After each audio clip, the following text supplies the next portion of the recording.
Llegó la hora de conectarte con Jáquers, profesionales, emprendedores, innovadores, líderes, agentes de cambio. Y ahora su moderador, Javier Hernández Acosta. Well, thank you very much. Welcome to this new edition on Hackers. We're not in the studio at the university right now. We are at Tallinn University in Estonia, and I have the honor to share this great conversation with Dr. Chris Bilton. Thank you very much for your time. Thank you for inviting me. Chris, before getting into your research on creative economy, I would like to know a little bit about your background. Sure. And how do you get into this topic of creative industries? Well, through a circular route, as probably with most people. When I left university, I was in a theatre company, and we managed ourselves. I guess we could say we were entrepreneurial, but we weren't very entrepreneurial. We didn't make much money, and had a lot of fun producing our own work, touring it around Europe in a van, and then after a few years, we kind of decided we'd had enough and wanted to get paid, and so I worked for a local arts council for some years, 3 or 4 years. Which was kind of project managing small creative projects, working as an administrator, and my job title was arts development officer. So it was trying to initiate new community-based arts projects. And then I decided to do an MA, and this was about 10. Your undergraduate degree was in? Was in English literature. Okay. So when we were a theatre company, we were doing bits of Shakespeare, bits of James Joyce, bits of Beckett. And some original things. We adapted a version of Flann O'Brien's That Swim Two Birds. Quite obscure, some of it. Frankenstein. Wow. And Gulliver's Travels. And then I did this MA, really thinking of a career change, career break. Wasn't sure what I wanted to do, like a lot of my own students now. I mean, I was 30, I'd been out of university for about 10 years doing bits and pieces, this and that. Thinking I might work in TV or advertising or something like that. Then I got an offer to do a PhD, and I thought, why not? You know, there's an opportunity, and so I carried on with that. And then I started teaching at the University of Warwick, where I was helped by Oliver Bennett, who was a great mentor to me, and through that developed the idea of setting up a new MA in creative industries management. Tell us a little bit about the program, and how was the process of developing a new program with a new approach that at the time probably there was not a lot of experience related to it. Yeah, it was a risk really, because there wasn't anything like it around at the time. There were arts management programs, there were the sort of leisure industry type programs, but to do something that was specifically focused on small independent creative enterprise was quite a new idea.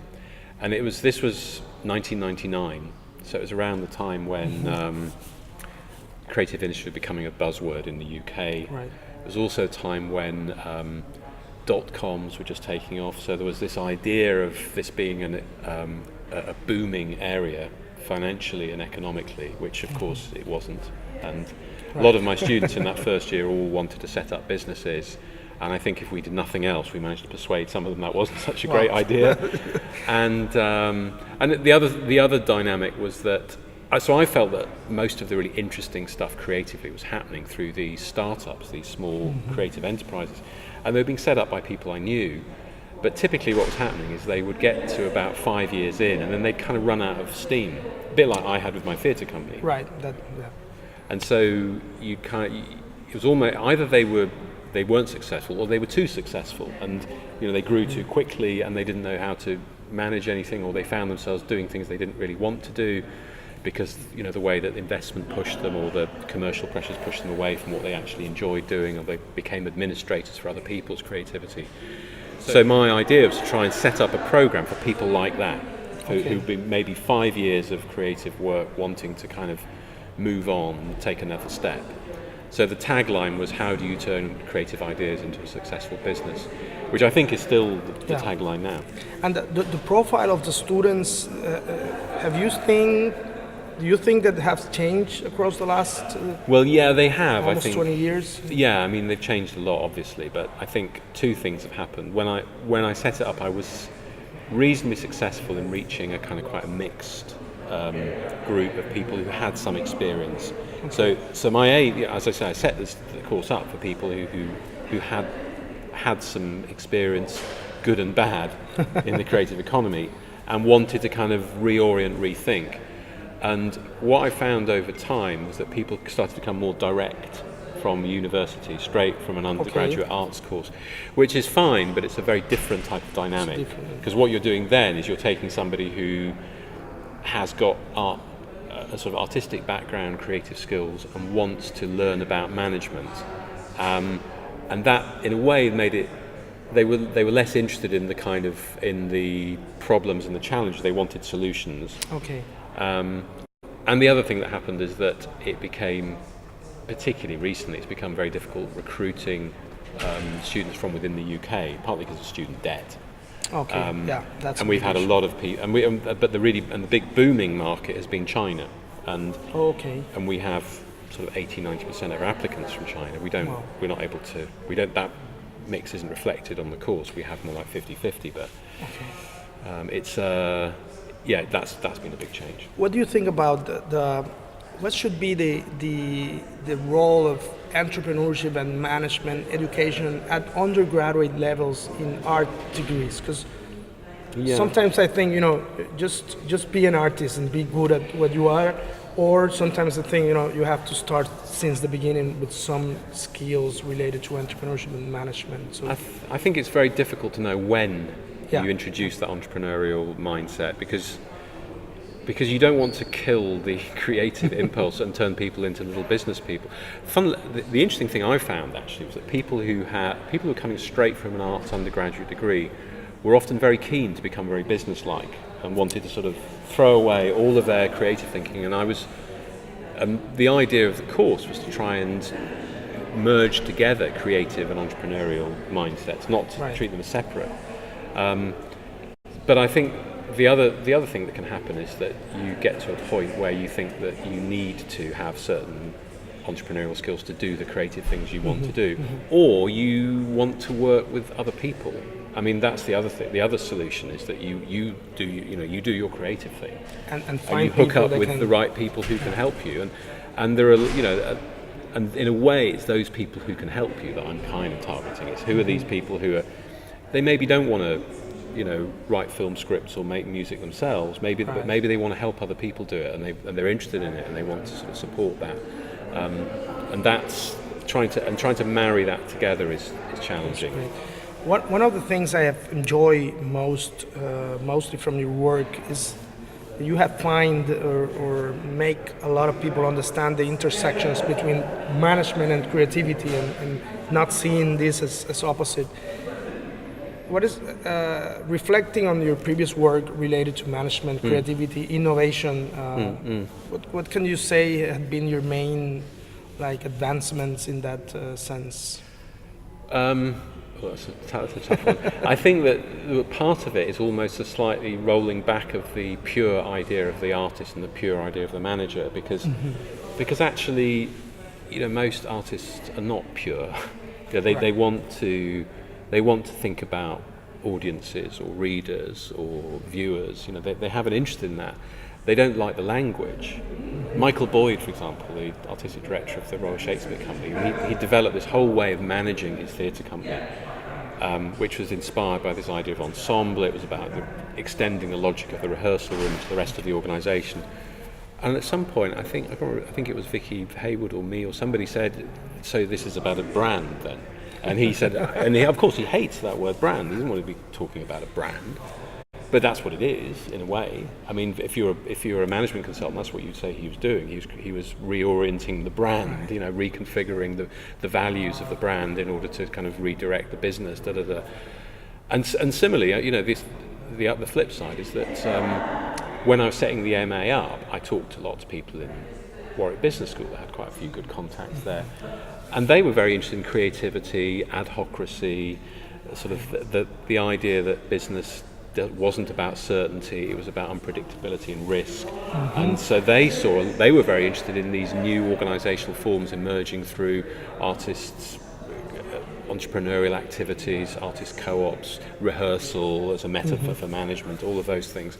So it was trying to get creative people to realize that managers didn't know what they were doing, and managers to realize that creative people kind of do know what they're doing, and they can learn from each other in interesting ways then. You know that in 2011 I did my MBA thesis on trying to provide business skills to artists, and at the end, after interviewing a lot of artists, I realized that it was the opposite. I thought that business people has a lot to learn from artists, and that's when I get to your work and then realize that you were already working on it. So in terms of working with small resources, reacting to uncertainty is another thing that artists have innate. So I think that's learning can go in both sides. Absolutely, It's about a kind of a flexible approach on both sides that you can learn, and sort of it's also about overcoming the language barriers. I remember there's the famous George Bush quote about the trouble with the French; they don't have a word for entrepreneur. And I remember being in France recently at a sort of entrepreneurship conference, and it was very interesting. All the kind of cultural entrepreneurs didn't like the word entrepreneur. They didn't like the identity of being an entrepreneur, but they were very happy with being entrepreneurial. Or as they used this word, entreprendre, which was a verb, so to be enterprising. You know that in Spanish we have the benefit of having two words. One is the empresario, and the other one is emprendedor. So empresario is kind of the businessman. You know, right? And then you cannot call an artist an empresario because it's gonna feel like the shock. But emprendedor, which is the entrepreneur, sounds like more. So language, I've noticed, is a big issue. Marketing is the same thing. You know? It's a big word, you know, because you thought that you had to change people's mind or change them. Absolutely. If you can really alienate people by. People have sort of triggers almost. If you give them the wrong word, then they just switch off and they regard you as the enemy of trying to kind of, which I think with some, they've got some justification for being suspicious of managerial people coming and taking over and telling them what to do, and so they're quite sensitive to that, and you have to be careful. So let's take a short break, and then when we come back, let's talk about your recent research. Okay. En breve regresamos con Jáquers, emprendimiento, innovación, marcando la diferencia. Regresamos a Jáquers, profesionales del emprendimiento y la innovación. Welcome back to this episode on Jáquers with Dr. Chris Bilton. You have a new book, Dissapearing Product, which is a very interesting work, but at some point it's also scary. Can you describe a little bit the main ideas behind that project? Yeah, I mean, funnily enough, I started off thinking I was going to write a book about marketing for my students, but the way I've always taught marketing is that you need to think about the market that you're in as well, the environment you're in, and for me that environment has changed a lot over the last 5 to 10 years with the rise of these big tech companies that understand in a way that a lot of artistic organisations don't. The importance of experience and attention and the fact that context is king rather than content is king, and it's the how, the with whom, the where that matters as much as the what. And the businesses that really do that well are Google, Facebook, Apple, etc. And so the first part of the book is a bit depressing because it is really about how these businesses have displaced traditional publishers and broadcasters, and you're seeing that with Facebook and Google displacing advertising agencies, news organisations, the rest of it. Apple displacing record labels. They're all starting to move into TV and film now as well. So. And part of that, when it happened initially, was quite exciting because people weren't enamoured of those traditional publishers. I remember the thought that digital revolution will displace the big conglomerates and multinationals, and that will democratize the creative production. Yeah.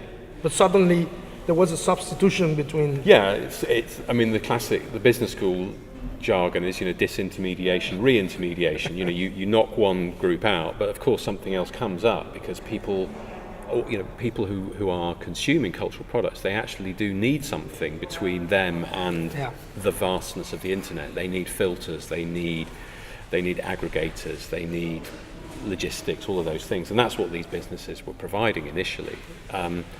But as I say, the other thing is that they absolutely understood right from the off, because that's the way with tech. User experience is really important. They understood the importance of designing customer interfaces and building communities and relationships, and that was curating the whole. And the other thing that happened as well, of course, with digital is that business models based around content started to collapse because nobody pays for anything anymore. I mean, my kids, you've got kids. Yeah, I have kids. I mean, they don't pay for anything. They have access. They've got a phone full of music and media and films and YouTube, games, Netflix. and hardly any of it do they actually pay for. Yet they are paying for something. They're paying for contracts with phone companies, and of course, most importantly, they're paying for their attention, their time, and their data, and that's very valuable, and that's what's being used to pay for all of this stuff. And what's going to be the role of creative entrepreneurs in this new scenario? Because they have to. We want them to be part of this economy and not just the content for the economy. Yeah, I mean, I think they have to, in a way, they have to, either themselves or as we said in the first part of the podcast, in collaboration with other like-minded people, they need to step up and rebuild the relationship, rebuild their own pathway to the consumer, and take ownership of that, because at the moment that whole space is being kind of monopolized by these big companies. They own the consumer, they own our data, they own our headspace. And artists have been kind of squeezed out of that as well as everybody else. So the big challenge is, if you are creating content, you need to start thinking about, well, how is this going to be listened to? Where is it going to be listened to? What kind of people? Who are they going to be sharing it with? How are they going to share it? How are they going to co-create and interact and maybe add their own content on top of that, which is what one of the facilities of digitalization. So all of that starts to become something that I think potentially is a exciting creative challenge, not a kind of, oh God, forced entrepreneurship, we have to do this and we hate it. Actually, it can be part playful, it can be an extension of the product rather than something separate from it. Right. One of the things we have been trying to work with, is more the creative collaborations. We have like a lot of small entrepreneurs and projects trying to survive. You have the multinational. I think that Juntak says describe it as the missing middle. We don't have that medium enterprise that can leverage individual entrepreneurs. Have you seen some examples of projects in any sector, creative sectors, that has promoted that collaboration between initiatives?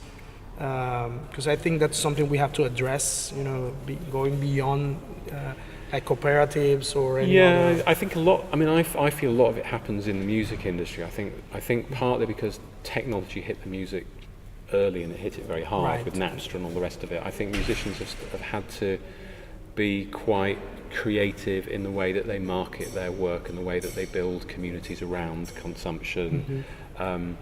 So people like Imogen Heap, who's a musician, has sort of started developing her own platform, which is using a form of digital payment, which is very similar to what the big streaming services are doing, but she's doing it herself, and she's collaborating with other artists who are kind of coming into that as well. I think Peter Gabriel is one of the pioneers actually, and what he did with trying to set up, first of all, OD2, online digital distribution, and then other projects that he's done involving digital technology and music and artists. And of course, he's a great collaborator as well musically. Was an interesting example of what you can try and achieve if you put technology and music together. And I think it's going to happen more with all media as well. I think that it's going to be starting to happen with journalism. I've got a friend who's involved with an organisation called Byline in the UK, which is a network of journalists who effectively get readers to directly support their journalism. So they're not going through a newspaper, and they are, for example, you could fund somebody to pursue a particular line of investigation, or you could fund somebody to go into as a war reporter, or to go in, or to produce some really in-depth reporting on some of the things that big media wouldn't really look at, like Murdoch's links to all kinds of things. I won't better not say too much in case this brings in the lawyers on your podcast. But and that's, I think, really interesting development. And this particular friend of mine, he before he hooked up with Byline, he managed to get a community of people to crowdsource him to cover the Leveson Inquiry, which was an investigation of the links between the police and the press and corruption in the UK. And it was very, very important debate and discussion, but you weren't allowed to go and to have live reporting in the courtroom, but you were allowed to tweet. So he live tweeted the whole trial. Okay, great. And he had a number of people, a number of donors who wanted this stuff and wanted direct access to this, so they funded him to do it, and that became his project for, a couple of years. Wow, that's interesting example. One last question. Obviously, we have a lot of students out there, artists, creatives, cultural managers. What kind of advice can you give them, also university students that are in creative professions or disciplines? Any kind of advice for them? Don't give up. It's a tough road, and anybody who's going to succeed in that world is going to be knocked back, for sure. Most people have multiple projects. And the bit that's successful isn't always the bit you expect to be successful. So often, you're juggling multiple projects, and I think I think it's very tough. I wouldn't want to dress it up, and part of the problem is that there's an oversupply of content. I mean, the thing I didn't mention before in relation to Dissapearing Product is, of course, the biggest challenge of all is the fact that copyright is collapsing, and you can't get paid for producing creative content. So I think that's it's partly thinking about how can you redirect those creative skills you have and apply them in other ways, other fields, and so on. And I think people are getting quite good at that. But it's not easy. Great. Well, that's all for now. Thanks a lot for the time, and see you in the next episode. Okay, thank you, Chris. Thanks a lot. Thanks. Gracias por habernos acompañado en Jáquers. La próxima semana los esperamos en un espacio en donde seguiremos en contacto con los profesionales que dejan su huella a través del emprendimiento y la innovación.